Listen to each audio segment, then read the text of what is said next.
Wakil Ketua DPR ngeledekin presidennya sendiri di saat live, bahkan sampai ketawa. Kalau kalian nonton video live saat rapat bahwa dalam rapat tersebut Presiden Prabowo hadir dan menyampaikan pidato. Saat selesai menyampaikan pidatonya, Wakil Ketua DPR RI tiba-tiba menyeletuk sambil tertawa bersama Ketua DPR Puan Maharani. Di akhir video disebutkan bahwa mereka tampaknya tidak menyadari jika mikrofon tersebut sedang aktif. Sementara Prabowo sempat menoleh ke arah mereka. Pantesan ya rakyat Indonesia hidupnya miskin-miskin. Soalnya bermimpi jadi orang kaya dibatesin. Upil. Karena presidennya membatasi rakyat Indonesia hidup sebatas layak saja. Yang penting bisa makan, bisa beli susu, bisa beli obat, anaknya bisa sekolah, bisa punya rumah. Udah gitu aja. Nggak boleh tuh rakyatnya bermimpi jadi orang kaya. Punya mobil, punya motor, punya iPhone, punya investasi, naik haji gitu. Nggak boleh bermimpi kayak gitu mungkin di Indonesia ini ya. Yang boleh bermimpi kaya itu pejabatnya saja. Orang-orang kaya. Ya, kalau rakyat jelata mah nggak boleh. Pantesan mindset Presiden Prabowo rakyat cuma dikasih MBG. Yang penting bisa makan udah kau. Nggak usah bermimpi aneh-aneh. Nggak usah kau punya cita-cita jadi orang hebat, orang pinter, nanti kaya. Nggak boleh gitu. Ya udah kasih MBG aja. Kasih Koperasi Desa Merah Putih aja gitu. Ya nasib orang Indonesia gini ya. Ya nggak apa-apa Pak.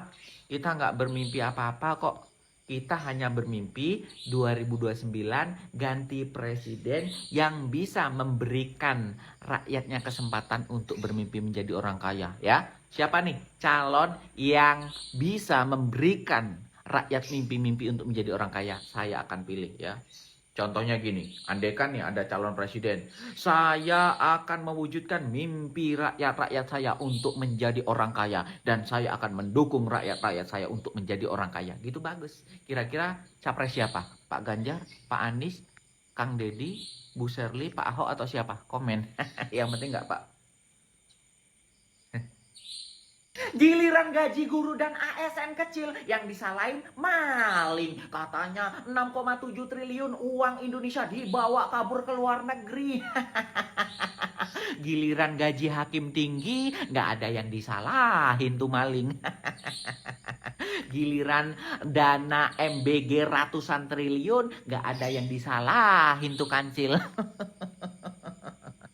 Giliran dana KDMP besar, nggak ada yang disalahin tuh rampok uang negara.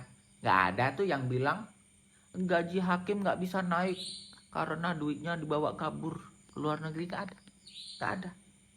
Giliran guru, ASN, gaji kecil. Aduh, banyak tuh kambing hitamnya. Padahal di Indonesia lebih banyak kambing putih, Pak.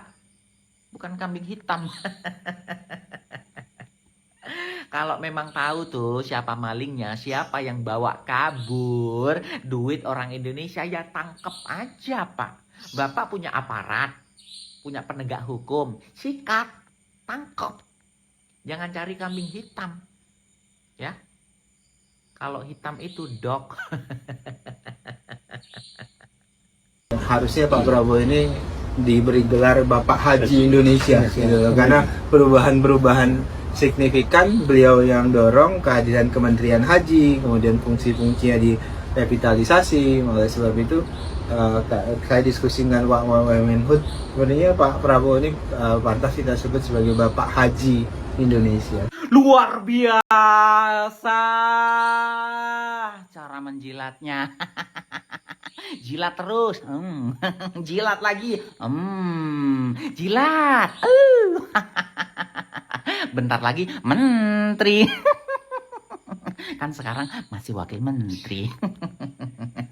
Ya saya juga mau jilat Pak, biar saya diangkat jadi ya minimal staf khusus presiden lah Pak ya. Kalau menurut saya nih Pak Presiden nggak cocok dijadikan Bapak Haji Indonesia, nggak cocok.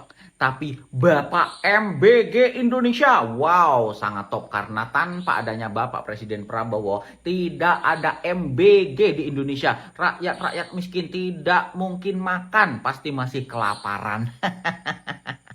Anak-anak yang stunting semakin stunting karena tidak makan bergizi gitu ya Pak ya. Menurut kalian yang paling cocok buat Pak Presiden itu Bapak apa enak? Bapak omon-omon Indonesia? Bapak pidato blunder? Bapak dolar? Bapak apa ya enaknya ya? Bapak Prabowo sih ya. Ini ya yang Bapak bilang orang desa nggak pakai dolar. Memang Pak, orang desa nggak pakai dolar, tapi pakai motor. Motornya harus diganti oli setiap bulan. Nah, harga olinya naik dari 55.000 jadi 75.000. Gitu, Pak. Oh iya, Pak Presiden kan nggak paham, nggak pernah punya motor kan? Pak Presiden dari awal hidupnya kaya, punya mobil, kemana-mana disupirin. Nggak tahu tuh rasanya naik motor, merawat motor. Kalau motor itu harus diganti oli gitu. Kalau harus dibelikan BBM gitu Pak ya.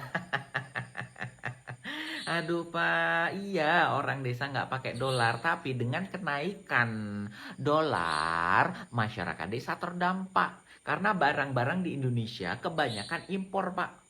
Ya otomotif impor, terus elektronik impor, terus kedelai aja impor Pak. Hah? Bahan baku tekstil segala macam impor. Ya kebanyakan impor lah Pak. Aduh, terus apa lagi yang habis ini naik Pak? Apalagi jangan sampai sempak sama kutang naik Pak. Kalau kutang sih naik sih, sempak yang turun ya.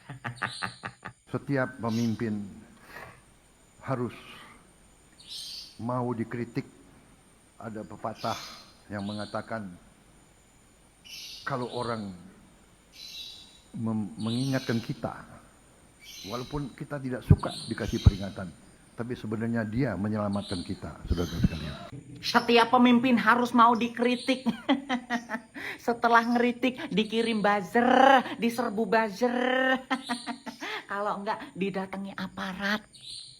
Kalau enggak, diteror molotov. Kalau enggak didoxing, dikirimin paket-paket enggak jelas. Kalau gini Pak Presiden ngomongnya enak. Setiap pemimpin harus mau dikritik gitu-gitu ta. Tapi kita para pengkritik termasuk saya, aduh sering mengalami hal-hal buruk Pak. Diteror udah, diintimidasi udah, didatangi aparat juga udah. Didatangi ormas juga udah. Jadi untuk masyarakat Indonesia jangan mudah percaya kalau Pak Presiden ngomong kita boleh dikritik, jangan mengkritik, udah diem aja. Karena kalau mengkritik kamu bahaya. Padahal Pak, betul apa yang kata Bapak bilang, mengkritik itu menyelamatkan yang dikritik, menyelamatkan pejabat itu. Kritikan dari rakyat itu tandanya sayang kepada pemerintahnya, kepada pejabatnya, kepada pemimpinnya gitu Pak ya. Bumi dan air dan semua kekayaan alam yang terkandung di dalamnya harus dinikmati oleh seluruh rakyat Indonesia. Pret. Udahlah Pak, pidato membualnya. Rakyat Indonesia sudah enak, sudah bosan. Bumi, air, dan seluruh isi kekayaan di dalamnya harus dinikmati oleh seluruh rakyat Indonesia. Seluruh rakyat Indonesia, atau hanya pejabat saja, atau hanya para pengusaha saja, atau hanya segelintir orang saja. Hah? Kalau memang iya, air, bumi, dan isinya di dalamnya kekayaannya semuanya itu harus dinikmati seluruh rakyat Indonesia, ya udah buktikan Pak, jangan hanya pidato, buktikan. Buktikan sudah Pak. Capek kita dengarnya Pak, capek, udah buktikan aja, buktikan. Gak usah pidato terus.